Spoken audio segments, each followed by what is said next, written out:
Student, তোমরা যারা ক্যালকাটা ইউনিভার্সিটির আন্ডারে সেমিস্টার 4 এর ছাত্রছাত্রী আছো এবং তোমাদের সোসিওলজি সাবজেক্টটা পাস কোর্সে আছে, তোমাদের জন্য আজকের ক্লাসটা খুবই গুরুত্বপূর্ণ।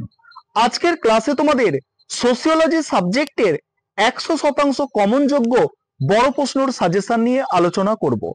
তোমরা কোয়েশ্চেন প্যাটার্ন জানো, অর্থাৎ বড় প্রশ্নের ক্ষেত্রে 15 নম্বরের প্রশ্ন পরীক্ষায় দুটো অ্যান্সার করতে হয় এবং 5 নম্বরের যে প্রশ্ন তোমাদের থাকে সেটা 5টা অ্যান্সার পরীক্ষায় করতে হয়। 15 নম্বরের জন্য আমি মোস্ট ইম্পর্টেন্ট প্রশ্ন 7টা রেখেছি।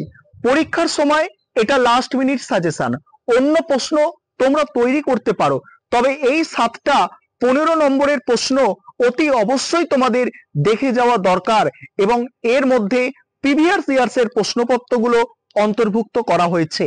তাহলে এক এক করে 15 নম্বরের প্রশ্নগুলো তোমরা শুনে নাও। প্রথম প্রশ্ন যেটা আছে, প্রকল্প। প্রকল্প কাকে বলে? প্রকল্প পরীক্ষণ পদ্ধতির পরিচয় দাও।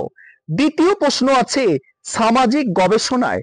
সামাজিক গবেষণায় প্রত্যক্ষবাদী পদ্ধতি সম্বন্ধে আলোচনা করো। 3 নম্বর প্রশ্ন আছে, নমুনায়নের। নমুনায়নের উপযোগিতা নির্দেশ করো। সম্ভাবনা নির্ভর নমুনায়নের বিভিন্ন ধরনগুলি আলোচনা করো। 4 নম্বর যে প্রশ্নটা আছে, 4 নম্বর প্রশ্নটা ভালো করে শুনবে। নিরীক্ষণামূলক গবেষণা কাকে বলে? এর সঙ্গেই আছে নিরীক্ষণামূলক গবেষণার সাধারণ উপাদানগুলি আলোচনা করো। 5 নম্বর প্রশ্ন এবারে শোনো। 5 নম্বর প্রশ্ন হচ্ছে, উদাহরণ সহ সামাজিক গবেষণার ধারণা স্পষ্টীকরণ ও কার্যকীকরণের গুরুত্ব আলোচনা করো। 5 নম্বরের প্রশ্নটা আরো একবার শুনে নাও। উদাহরণ সহ সামাজিক গবেষণার ধারণার স্পষ্টীকরণ ও কার্যকীকরণের গুরুত্ব আলোচনা করো। 6 নম্বর প্রশ্ন, সামাজিক গবেষণায় এথেনোগ্রাফিক পদ্ধতি সম্বন্ধে একটি সমালোচনামূলক টিকা লেখো। এথেনোগ্রাফিক পদ্ধতি। এথেনোগ্রাফিক পদ্ধতি পরের প্রশ্ন, অর্থাৎ শেষ প্রশ্ন 7 নম্বর প্রশ্ন, ব্যাখ্যামূলক পদ্ধতি সম্পর্কে আলোচনা করো। এই ছিল তোমাদের 15 নম্বরের প্রশ্ন। এবারে 5 নম্বরের প্রশ্ন যেগুলো তৈরি করতে হবে তোমরা একটু শুনে নাও। 5 নম্বরের আমি টোটাল 13টা প্রশ্ন রেখেছি, তার মধ্যে প্রথম 12টা প্রশ্ন তোমাদের জন্য খুবই গুরুত্বপূর্ণ। তোমাদের বলেছি 5 নম্বরের প্রশ্ন পরীক্ষায় 5টা অ্যান্সার করতে হয়, তার জন্য তোমরা অতি অবশ্যই এই 12টা প্রশ্ন দেখে যাবে। প্রথম প্রশ্ন, বর্ণনামূলক গবেষণা কি? দ্বিতীয় প্রশ্ন, সংগ্রহক ও নমুনায়নের মধ্যে পার্থক্য কি? 3 নম্বর প্রশ্ন, সামাজিক গবেষণায় ব্যাখ্যামূলক পদ্ধতি বলতে কি বোঝো? পরের প্রশ্ন, অর্থাৎ 4 নম্বর প্রশ্ন, মুখোমুখি সাক্ষাৎকারে কি কি কৌশল ব্যবহার করা হয়? পরের প্রশ্নগুলো আলোচনা করব।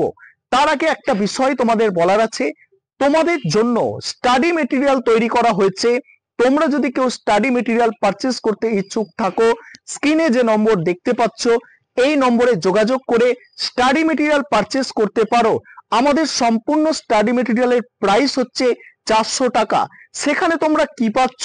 সেখানে 15 নম্বরের প্রশ্নের সাজেশন প্লাস অ্যান্সার, 5 নম্বরের প্রশ্নের সাজেশন প্লাস অ্যান্সার এবং তোমরা তার সঙ্গে সঙ্গে 2 নম্বরের প্রশ্ন উত্তরগুলো পেয়ে যাচ্ছ, সঙ্গে প্রিভিয়াস ইয়ারের প্রশ্নপত্রগুলো সলভ করা থাকবে। যাই হোক, পরের প্রশ্নগুলো তোমরা শুনে নাও। 5 নম্বর প্রশ্ন করবে, গুণবাচক গবেষণার গুরুত্ব কি? 6 নম্বরের প্রশ্ন, স্তর বিন্যাসী নমুনা আয়ন কি? 7 নম্বর প্রশ্ন, ক্ষেত্র গবেষণা বলতে কি বোঝো? 8 নম্বর প্রশ্ন, ধারণা ও চলক বলতে কি বোঝো? 9 নম্বর প্রশ্ন, সামাজিক গবেষণায় নমুনা চয়ন কেন করা হয়? 10 নম্বর প্রশ্ন, সরল পক্ষপাতহীন নমুনা চয়ন কি? 11 নম্বর প্রশ্ন, সম্ভাবনা নির্ভর নমুনা চয়ন কি? 12 নম্বর প্রশ্ন, সামাজিক গবেষণায় তুলনামূলক পদ্ধতির বৈশিষ্ট্যগুলি কি কি? 13 নম্বর প্রশ্ন এবং শেষ প্রশ্ন যেটা আছে, কোন পরিস্থিতিতে অনুসন্ধানমূলক গবেষণা পদ্ধতি ব্যবহার করা হয়? এই প্রশ্নগুলো তোমরা পরীক্ষার আগে তৈরি করে নাও, খুব কম সময় বাকি আছে, এই কটা প্রশ্ন তৈরি করো। আশা করি এখান থেকে তোমাদের অতি অবশ্যই তোমরা বড় প্রশ্ন অর্থাৎ 15 নম্বর এবং 5 নম্বরের প্রশ্ন